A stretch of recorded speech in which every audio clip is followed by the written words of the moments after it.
Snow White, the brand new live action Disney remake where Disney takes one of their animated films and translates it to live action. And this one's a big one because it is a remake of the first animated film ever and the first live action of the first animated movie ever. So the first Disney and first animated film in the history of cinema, right? So it's a big one. It's a huge one, and they normally like a lot of these animated films get a lot of these live action films get controversy just because people feel they shouldn't even be a thing, because they feel like, well, yeah, they're not going to be topped to the original film. They're not going to beat the original film. This thing, like, nothing's going to capture the magic of the original film, so why bother? And plus, like, but also there's this other camp, which is if you're going to do it, you better do a shot-for-shot remake of it. If you're going to do it, don't change anything, right? And that camp has had this film as the new victim of a movie that apparently I'm not meant to look forward to at all. This is the new camp of I shouldn't like this movie or shouldn't look forward to this movie just because people said so. And I saw the trailers. I'm like, you know what? This is not a bad looking movie. I don't lie. I'm probably gonna walk out and thinking, yeah, probably it was okay. But this is a not bad. I didn't mind the marketing of this movie. Now you may say, what are the controversies with this Snow White outside the regular live action remake controversies? Well, it's simply this. Rachel Zegler at D23, I think a couple of years ago, basically went so blunt on the concept of this movie the original film came out in 1937, and things that were okay back then wouldn't work today. And she went so blunt with it and explained this and this and this and this and this and this and this and this, like all that kind of stuff. And all those people who love that original film, and look, we identify things that we love, right? And people who are fans with that original film basically felt personally attacked because they love that original film. So it's like if you're saying bad to the movie, you're saying something bad to me. And plus, the whole racism aspect of things, that she's not white, and the movie's called Snow White, and they, her skin is white as snow, that whole thing. And by the way, in this movie, they changed why she's named Snow White. It's just because she was born in the snow. And so the parents call her Snow White. The end. It's not, so all you people are freaking out that they're going to, they're going to freak out with this. No. They when they change things from the original and for a slight thing, it makes sense and all that. So, everyone calm your boats for people who are going quite woke and everything about it. Anyway, but how is this movie? How is this movie in a vacuum? So I came out watching the movie. I just came back after watching the film, and what I can say is that I enjoyed it. Now, is it perfect? No. There's things that I'm like, I understand why you did it, but you could maybe do another draft, or maybe think of something, or make it a little bit more strong, a little bit more impactful with the elements that you want to do here. But I enjoyed the songs in this movie, because there's, the original film, I did rewatch the original film, like less than 24 hours ago. So, in the original film, there's probably 3 songs in the entire bunch. So you got that. There's 3 songs in the entire movie. So they added more songs to it, and most of them I enjoyed. I enjoyed most of them, and they expand the songs from the original film. The dwarves, which I don't mind their look, by the way. I don't mind the looks of the dwarves. I just think it's a situation where people would complain no matter what. If they went for the Hobbit, well, how Peter Jackson did the Hobbits and Lord of the Rings, or they hired 7 actors of that height, people would complain that they don't look like their animated counterpart. And I think it's also adding the fantasy aspect to them. It's adding that, hey, they don't look human because these are not meant to be, real dwarfs. These are meant to be the mystical fantasy dwarfs. So let's make them let them look like the anime counterparts, because, you know, that's the way it went. To hammer home, these are meant to be the mystical versions. Anyway, but their song they expand, the mining song, they expand on it. It's pretty well put together. Um, I think it was it Dreaming for a Wish, the song that they are advertising with this movie. That's really good. The Evil Queen song, like, look, yeah, Gal Gadot, she can hold a tune. She's not a bad singer. She can hold a tune. It's a little bit unfair because, 3 minutes ago you hear Rachel Zegler, who is a Broadway actor, has sung on Broadway.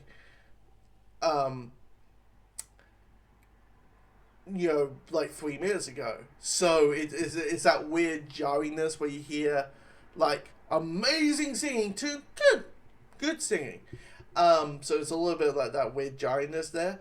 But her song, that the Evil Queen song, really well put together. I was like, damn. And it's like the dancing, the choreography that happens in that musical number, that works really well.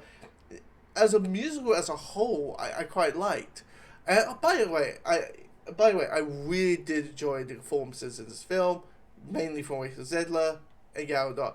Gal Gadot particularly, because I could see what she was going for, which is, if you're a person who gets to do, if you're a person who, no ifs, no buts, gets anything that you want, there's going to be a sense of cockiness with it. There's going to be a sense of you think you know everything to it, right? And she adds that to the Evil Queen, because that, so anytime she talks, there's a bit of a smirk or a sense of grace and playfulness of it, because it's like, yeah, I know that, the huntsman didn't kill Snow White, but she's gonna be dead anyway.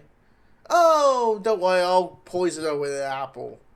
Yeah, like, it's like someone who just feels so relaxed, even if something goes south, you're still relaxed with it, just, and maybe a sense of a little bit of annoyingness of it, but still relaxed with it, because you are aware that you are going to be, you're relaxed because you know that what you want is going to happen.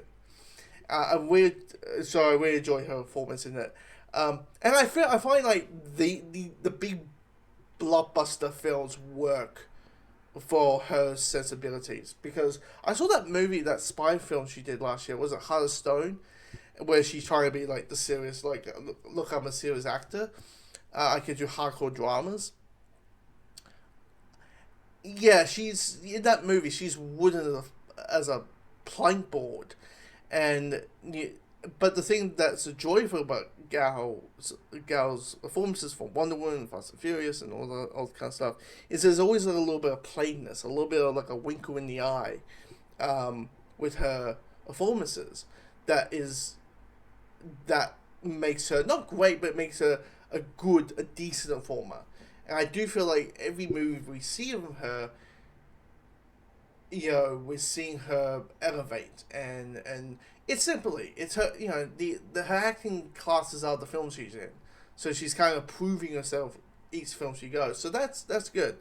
And I really enjoyed her performance, along with Rachel Zegler, who captures all those elements that Snow White is, calm and polite, and cares about kindness, and remember that, sense of optimism and hope, but she's not naive at the same time. She's not naive, which you may say the original Snow White from the original film is kind of naive. I mean, to be fair, that original Snow White, she's basically just like, oh, I'm waiting for a prince. The prince will come and save me. Oh, my little animals, let's clean and make apple pie for the dwarfs. But anyway, I mentioned I like the songs and all that kind of stuff. I really did enjoy Jonathan, who is the is the love interest, who in the original film would be the prince. He has a hell lot bigger role and is a hell lot better character than his animated counterpart, because his whole thing in the original counterpart in the animated film is, I love you, Snow White, and I will give you the kiss of, and then the kiss of life, and then they get married. And I was like, if that's going to happen, with our love interest, we need more. We need to understand why he loves her, and why she loves him back. So, because in my head, if we're going to have the, like, you know, when my prince upon a dream, when that song gets played, then you believe it. By the way, that song isn't played in the movie. Just want to pre-warn that, if that's like your go-to your go-to Snow White song, not in it.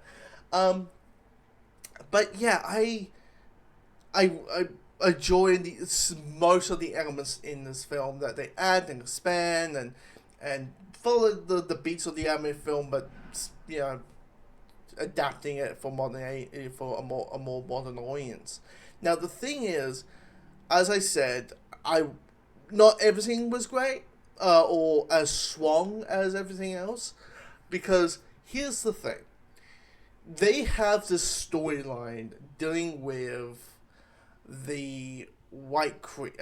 They have this storyline dealing with the father, Snow White's father. And Snow White is trying to find out what actually happened to him. One, it's a little bit unpredictable and all that. And halfway through is all about that. Her finding out what happened. And I was like, look, this could have been interesting, but one, I could figure out what really happened. But two, it's not as strong, it's not as appealing. And plus, there's this whole extra storyline, which I get, like, it might be feel a little bit too quick with the Evil Queen, you know, saying, I want, you know, Snow White's heart in this box, husband. Oh shit, I better do it myself. Feels great in an animated film, but maybe for a live action setting, it's a little bit too quick.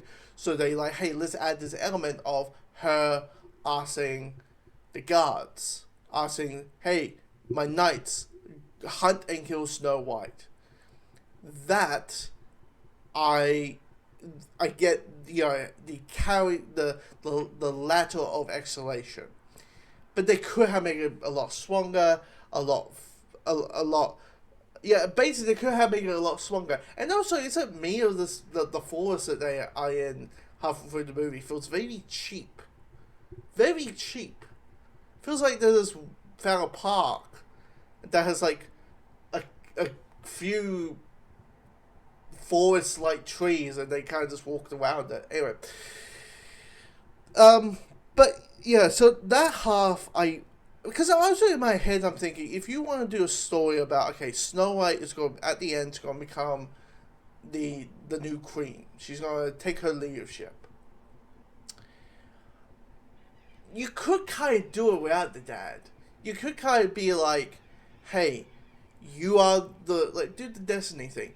You are the perfect person to take the place, be the kingdom, take down the Evil Queen, and you will be that, and you will be a worthy successor and take care of your kingdom. I think you could easily do that versus like, she killed the dad, and you know, she killed, you know, the whole father storyline.